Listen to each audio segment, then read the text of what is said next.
Hey ladies. I'm not going to be on here too long, but hey everyone, I hope that you guys are doing great. Happy Thursday. Happy Thursday.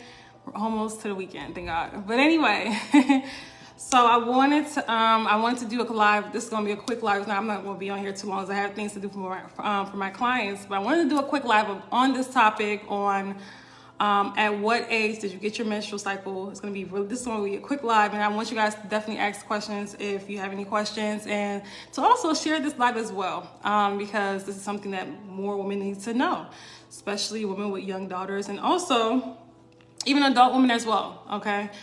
Without children as well, at least know for yourself. Okay. Hey ladies coming in. Hey, put a what was I gonna say? Put a 1 if you can hear me perfectly. Put a 1 in the chat. Let me see if the comments are working. But anyway, so I wanted to do a live on this. At what age did you get your menstrual cycle? And the reason why I wanted to go live about this is because I did a post earlier today that had a lot of comments and a lot of shares, so I wanted to address it. I did a post and it said, thank you, Shalise. Thank you, hon. Okay, I made a post and it was saying that young girls that get their menstrual cycle at 9, 10, 11, around that age, even 12, I didn't put 12, but even 12, young girls that get their menstrual cycle 8, 9, 10, 11, anything under 13, right? That is definitely a red flag. And that shows that they're estrogen dominant, okay? And if you've been following me for a while, you know that I talk about estrogen dominance all the time. You have elevated levels of estrogen in your body. And that's a clear sign. So it may be from that young girl's, from her diet. It may be, she kind of just inherited that from her mother. Because when our bodies aren't the healthiest, when we're dealing with estrogen dominance, and then we have children, we don't take care of it on our own. We don't heal our bodies, and then we procreate, we have children in that, in an unhealthy body, then sometimes that can be passed on, okay, sometimes. Or maybe, she just, you're just more predisposed to it. It just depends, right? There could be different reasons why that's happening. But the issue is that young girl is estrogen dominant, and she's at risk to develop things like fibroids later on in life, PCOS, you know what I mean? Young girls will that started their cycle young, and a lot of times with these painful periods, and I know because I was that young girl. I started my cycle at like 12 and a half, and then I had the worst menstrual cycles ever in high school. That was a sign that my body was telling me something, like you have elevated levels of estrogen in your body. There's something going on, but of course, people just didn't have that information back then. They didn't know. They thought that that's just part of being a woman. No, heavy cramps, heavy bleeding, none of that is a part of being a woman, okay? So if you started your menstrual cycle below, I would say below the age of 13, then 9 times out of 10, I'm not saying 100%, but 9 times out of 10, you're at risk for getting things like PCOS. You're at risk for getting things like, fibroids, even down to infertility, okay? And if you saw that post, a lot of girls were saying, yeah, like I have PCOS, I have my period at 9 or 10 or whatever. And I even asked this question in my group. Shalise said I started at 10. Yeah. So you see there's a correlation there. So estrogen, so I wanted to let you guys know this, so you know that, okay, if you have any young daughters or a niece or whatever, you can catch these things young. So if you see that, okay, your daughter or a niece or a family member start their cycle early, we gotta know, we gotta start, making some changes. Or they have a cycle that's troublesome, with cramps, with, the heavy bleeding, with the irregular periods. We gotta start making some changes while they're young, so they don't develop these things when they're older, because they're at risk for fibroids, they're at risk for PCOS and endometriosis, and, all these reproductive health issues, okay? So it's so important to be proactive in doing that in your, with your children. And even for yourself, because you're the first example, you know that you are having troublesome periods. You know that you're having issues with estrogen dominance. And I always list the signs and symptoms. There's so many signs and symptoms, from arthritis to heavy bleeding, to allergies. There's so many. When it comes to estrogen dominance, it goes deep, And the reason why you want to make sure that you reverse it, okay, you address your estrogen dominance, is because it can, it could also lead to estrogen dominant cancers. God forbid that doesn't happen to you, but things like breast cancer, uterine cancer, that is from estrogen dominance. Those are estrogen dominant, estrogen dependent cancers. Okay, so it's really important to Lord, I got Arthur. Yes, yes, yes. That's estrogen dominance, Shalice. And men, yes, men can have estrogen dominance as well. That's where you get the prostate issues as well from. So very, very important to address your issues. If you're dealing with a daughter or anything like that, the first thing you want to do is change your diet and take out dairy. Dairy is so destructive to the womb. Talk about that a lot in my courses.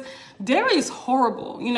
Dairy is horrible for your uterus, for your womb, for your body in general. You got to understand, I'm not trying to be vegan at you or anything like that, but you have to understand that we're talking about, milk. We're talking about, milk from another animal, right? And that those hormones coming into our own body, right? When we already have our own hormones, right? So now you have, your body, after a while consuming dairy, your body is thrown out of whack. And that's why dairy leads to all these health issues later on.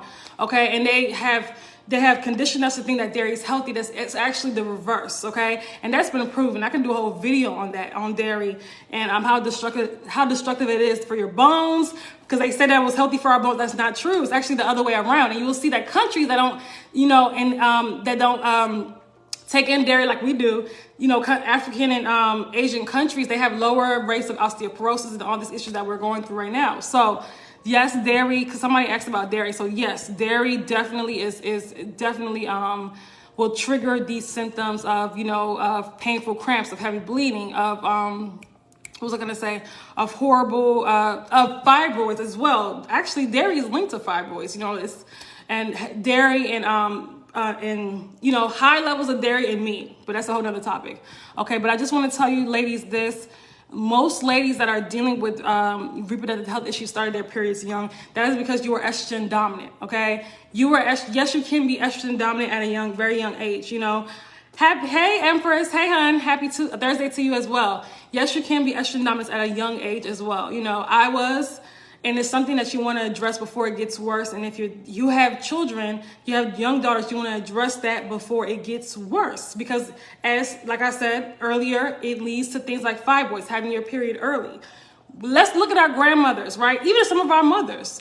Did they have their periods at 9, 10, and 11? No, that was unheard of back then. Now it's being normalized. I remember my mom had her first cycle at 16. That was normal. Like 15, 16, 17, that was actually normal back then. Okay, but now we're dealing with young girls that having their periods at 8, 9, 10. That's estrogen dominance. That is not normal. And I want us to stop normalizing, signs that our body is crying out for help. Okay, so we have to recognize the signs, right, to know what to do. So yours was at 11 or 12. Yeah. So there's a correlation between, and that's why I asked the question in the group as well. There's a correlation between reproductive health issues and how early you get your period, because having an early having early menstruation is linked to estrogen dominance. Well, estrogen dominance causes excessive sweating. Excessive sweating, not necessarily. However, if you do have excessive sweating, that does show that there's a lot of toxins in the body. I'm not sure if that's estrogen dominance, that's linked to estrogen dominance per se, probably not, but that shows that there's definitely lots of toxins in the body for sure, because that's not normal either. So just before junior high school. Okay. So yeah, ladies, go ahead and share this live. I didn't want this live to be so long. I wanted to address this because I made the post earlier today, and a lot of people were putting 2 and 2 together, seeing that their issues, literally, these things did not just start forming in your body when you were an adult. PCOS and fibroids and, what you're doing, infertility, whatever you're dealing with, did not just start forming in your body when you're an adult. It was forming for years, and our body was showing us things. It would start off with us getting our periods early, painful cycles, heavy bleeding. Your body's showing maybe migraines, cramps. Your body's showing you signs before it actually manifests into, things like fibroids, things like, endometriosis. Your body shows you signs. Okay. So we got to recognize those signs and stop normalizing them. Think, oh, this is part of being a woman. I'm supposed to be in pain every month and bleed heavily. No. Okay. No. So, so hopefully that makes sense. Hopefully, I want us to also, while we're, healing ourselves, our own bodies, we gotta save the next generation so they don't go through what our generation went through with PCOS, with endometriosis, with fibroids, with 90% of women, 90% of Black women dealing with fibroids. That is outrageous. That is an outrageous number. That is outrageous. So we don't want the next generation to deal with that as well. So it's so important that we actually, do something about that. What did you say how it starts when you were a child forming into an adult? What did you say? I'm trying to understand your question. What did you say how it starts when you are a child? Okay, so it could be one of many things. It could be your diet, maybe, because most children's diet aren't the best. I don't know why people give their kids junk food and, cow's milk and whatever. Anyway, most children's diet aren't the best. So it could be the diet. It could just be passed along from the mother. The mother had an unhealthy diet and had estrogen dominance and can just pass it on to the daughter. Or it could just be a genetic thing. Okay, but just because it's genetic does not mean that, you cannot reverse it. Okay. So yes, save the next generation. Protect the womb. Absolutely. Absolutely. Yes, Shalise. Yes. We got to do that because we cannot have another generation of women dealing with, high infertility rates. 19% of Black women are infertile. Like, that's crazy. And the numbers are climbing every year. Like, it's really crazy out here. Like, Black women's health is in a state of emergency. And it's really, our wombs are just, it's just ridiculous. Damn near every Black woman has either fibroids, PCOS, endometriosis. You know what I mean? Even we're getting cancer, even, uterine cancer at younger rates than any other woman. And that's under 40. You'll see a lot of Black women have cancer under 40. That's scary. So something got to be done, guys. We gotta make some changes here. We can't just continue on this trajectory or things are going to get a lot worse. Okay.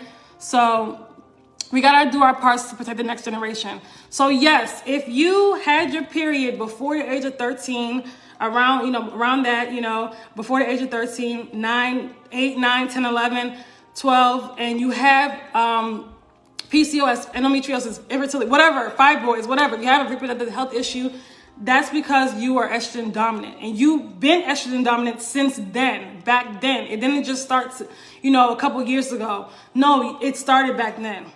Yep, so true. As a fertility doula, I have so many clients who have, with a PCOS, it is speculated that 50% of Black women have PCOS.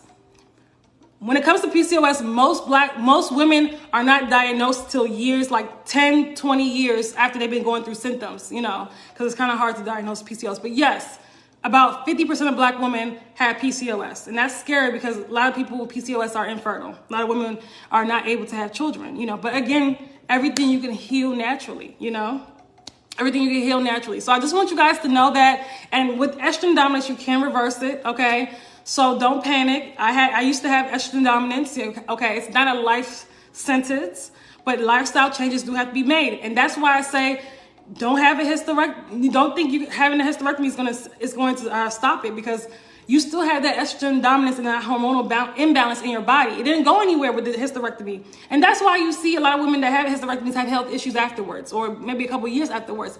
And they don't connect it back to having a hysterectomy.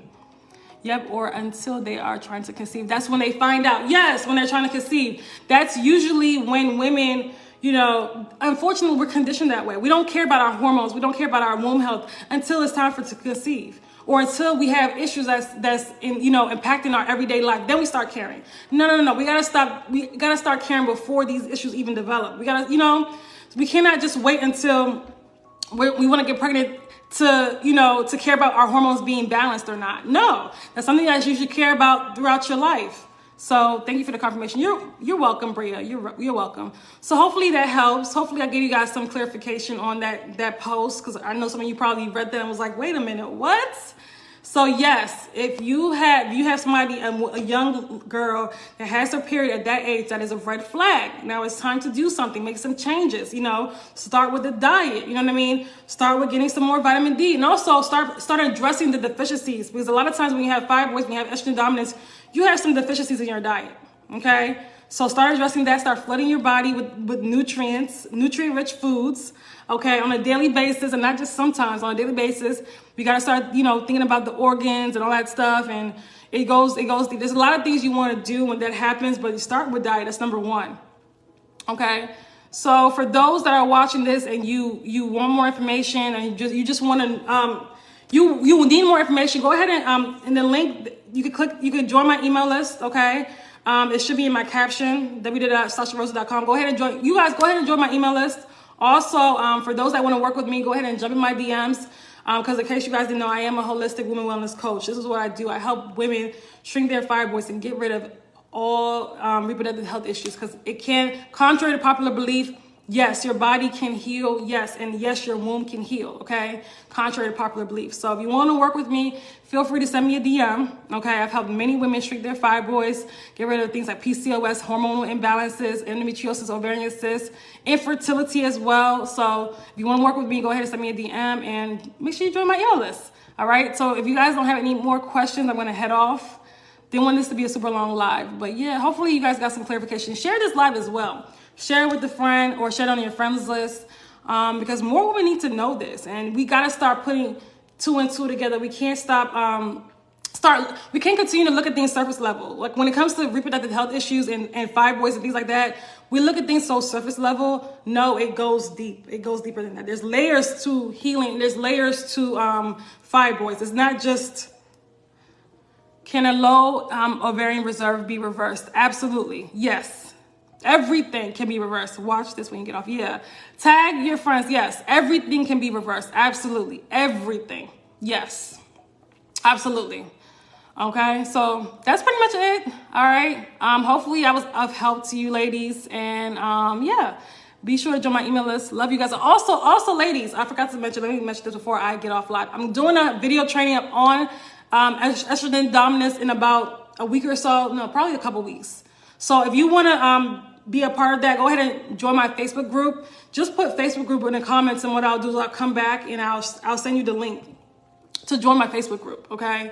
Because I want to do a whole training on that, because more women need to know about estrogen dominance. Like, I don't understand why these doctors don't tell us about it, but it's really a thing, and it's something that affects most women. So it frustrates me when doctors don't talk about these things. They just tell us, hey, have a hysterectomy, have a myomectomy, and that's it, or just get on this birth control and that's it, and then we never heal. So that's essentially what they want. They don't want us to heal, but they just want us to manage the symptoms for the rest of our lives. But no, we're past that point. We have to get to the root of the problem and heal the problem, and not just manage the symptoms for the rest of our lives. Like, we deserve more than that. We deserve more than just managing the symptoms. We deserve a happy life of in a healed womb. Okay.